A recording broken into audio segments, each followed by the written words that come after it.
Mr. Sebastian Bach!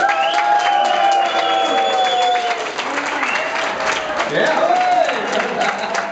Hey, he made a surprise entry! Oh, what is this? Yo! It's coming, it's coming. You can hear me talk anyways, right? Yeah. There you go. We're in this race, lemonade, that cool, refreshing drink. I like microphones. Hi, Daniela. Hello, Sebastian. How you doing? I've known her since the 60s. So this is the first time you actually flew to somewhere without singing it, right? Yeah. Well, I just sang a little bit. Yeah. Yeah. But without performing live on Yeah, stage without a band. I've never flown across the ocean just to like meet people and hang out. It's nice to meet you guys. How you doing? I met you the first time in 1989 when you supported Bon Jovi, of course, on tour. Yeah. And that's when everything really started. Not for you personally, but for the band. It exploded overnight. Yeah. How was it to be in a band that so rapidly ascended? It was really fun, and like when you're making a record, you never know if anybody's gonna like it. You know, like lots of bands have put out albums that, you know, people didn't relate to or whatever. So when we put out like 18 in Life and I Remember You and Youth Gone Wild and Piece of Me and all those songs, like people just love that music. And you know, today, like Carrie Underwood does I Remember You, Corey Taylor from Slipknot, Aaron Lewis from Stained. Like so many people do Skid Row songs, so that's amazing. But very few bands that make such an impact on their first record as you did. Yeah, we sold over 20 million records. That is almost unheard of for a debut record. Yeah. Well, no, that was all our records. Oh, all right. Yeah, but we sold 10 million of the first one. Oh, the first one. Yeah. It's not dog shit that either. No, that's good. Thank you, Planet Earth. And how was that? I mean, many bands, they actually go through the struggling years and they make a record that sells a little bit better than the last one. But this, boom, you just became, and you yourself became I became a girl favorite. right on. But it's all I know. I was so young, like so I don't really have anything to compare it to. Like when you say how was it, I don't know. It's like that. I mean, that's just my life. I don't have anything to compare it to. You know. What do you think caused record companies and managements and everything to really put their trust in Skid Row the way they did and make sure that you got Bon Jovi to where you got, you know, a really solid debut album? The support from the record was amazing. Yeah. Well, they just must have known that, like when they heard these songs, you know, they dug them. Like they were right. They were very, you know. I said this yesterday. People say Skid Row's an overnight success, and I'm like, no, it took at least 2 weeks. And it took another 3 weeks for you to disband. Yeah. We broke up in '96. It was a quite short span. I mean, in '89, '96, it's not short, but it ended quite abruptly. Yeah. What's the reason behind that, do you think? I think it's, you know, musical differences. It's like a cliche, but if you listen, you know, to their records that they do without me, and then you listen to Angel Down and Kickin' and Screamin', which is my new CD, you can get it over there. But if you listen to what they do without me and what I do without them, I don't think you'd have to ask me, you know? Like, we're completely different, Right. musically. There was Subhuman Race also. No, I didn't. Eddie Trunk is this guy in America, like a journalist like you here in Sweden, and he loves Subhuman Race, and I think it's okay. I like some of the songs on it, but I think Slave to the Grind is the best Skid Row album. Absolutely, that's a hard rock classic. Yeah, that's a good one. And deservedly one. But what you did surprised me a little bit. You went into Broadway. Yeah. And you did Rocky Horror Picture Show. Dr. Jekyll, Mr. Hyde, depending on what mood I was in, and Jesus Christ Superstar. And of course, Jesus Christ Superstar. Yeah. And aren't you just the perfect guy to play Jesus? No. Well, like when I was Dr. Jekyll, Mr. Hyde, that was a great role for me. It was like a great play. Like Dr. Jekyll got the girls and Mr. Hyde murdered them. So it was like a very fun play. But wasn't there a reviewer who wrote something fun about you being Jesus? yeah, there was, my favorite review of Jesus Christ Superstar is when we were in New Orleans, and in the paper it said, just the fact that Sebastian Bach is playing Jesus Christ could be the first true sign of the oncoming apocalypse. Well, I got an even better review though. Okay. In '89, I went out with Christina Applegate. You guys know that show, Married with Children? Mm-hmm. We all wanted to date Christina Applegate. She wanted to date me. Cool. So we went on a couple dates, and then the National Enquirer, it had a picture of her, it said Christina Applegate, and then it had a picture of me going, and it said, under my picture, it said, Sebastian Bach.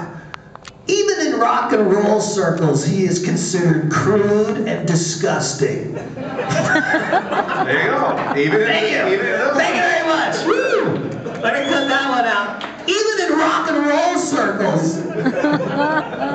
Crude and disgusting. Thank you. Appreciate that. Personified. That's great. The transition from going on the road with Skid Row, touring the world and staying in hotels, going to a produced sort of production in Broadway where you had to stay in character, you had to follow a script. Was Well, that there's hard? a method to my madness. Like, I'm very serious about singing, and you know, when I go on stage, I get the job done. Like when I walk up there, I go up there to kick ass in Broadway or rock and roll. Like when I go sing on stage, I have a love for it. I love it. So doing Broadway for me was not like something crazy, because if I can have a job where I can sing every day, that's what I want to do. That's my favorite thing to do. But there's a fourth wall that you spoke about yesterday. Yeah.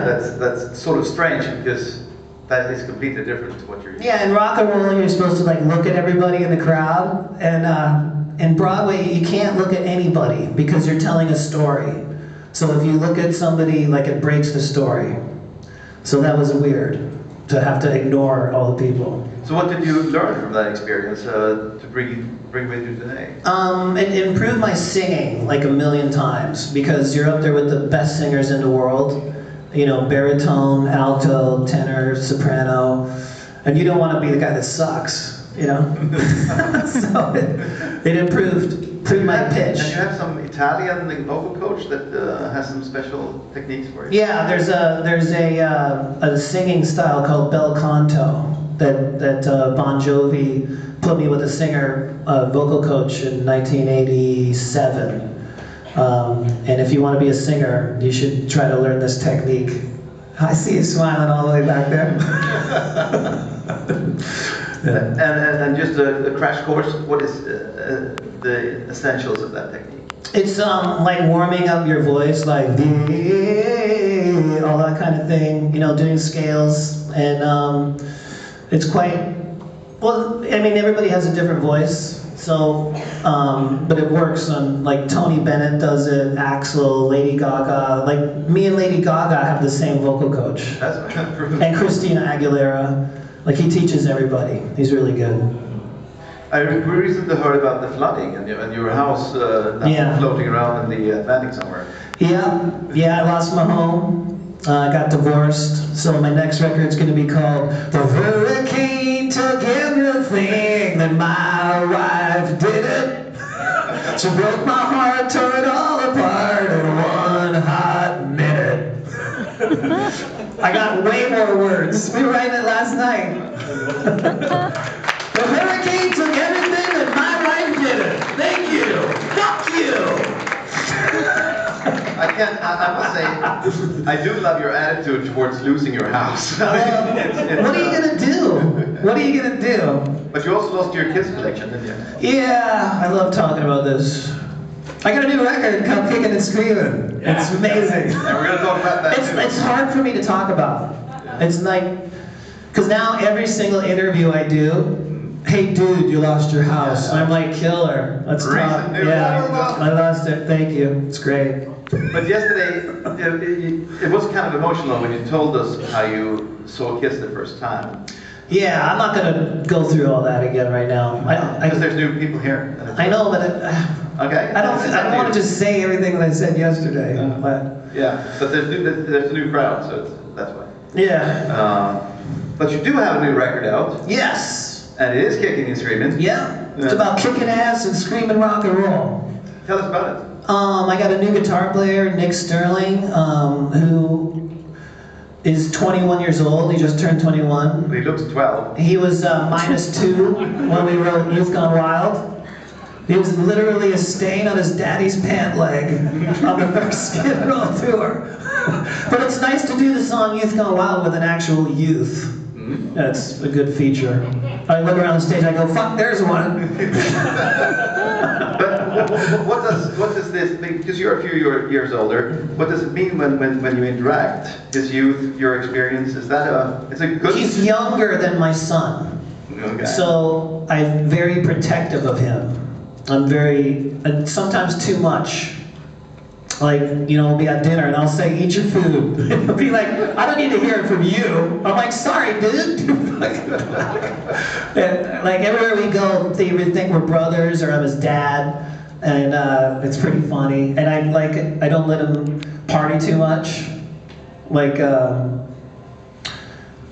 we were in Rio de Janeiro with Guns N' Roses, and my tour manager, he was only 19, and my tour manager gave him a bunch of vodka to like bring out to the bus, and I was kind of fucked up, and I took one look at him and go, give me that, and I just ripped it like as far as I could, because I don't want him getting all fucked up, you know. I feel like it's my responsibility to protect him. Exactly. Yeah, it bugs him though sometimes, but I can't help it. In the early 90s, you were in Sweden, and you needed a song to sing on stage. And I taught it to you. I actually came up with a clever idea of you singing a Swedish song. I don't know if you remember it. It goes from Youth Gone Wild. It goes, they call us Bravo Child. We spend our lives on trial. We walk in and we smile.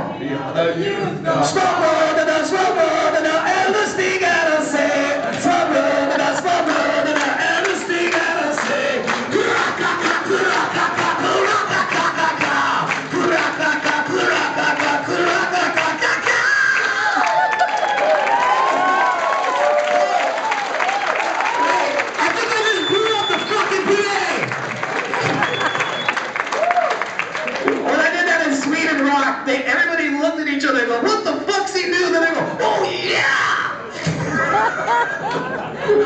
What is that about, a bunch of frogs or something? The little frogs jumping around. I don't even know what the fuck I'm saying. It's a kindergarten song. I like it. It's got a good beat to it. Boom, boom. But that came out, you did something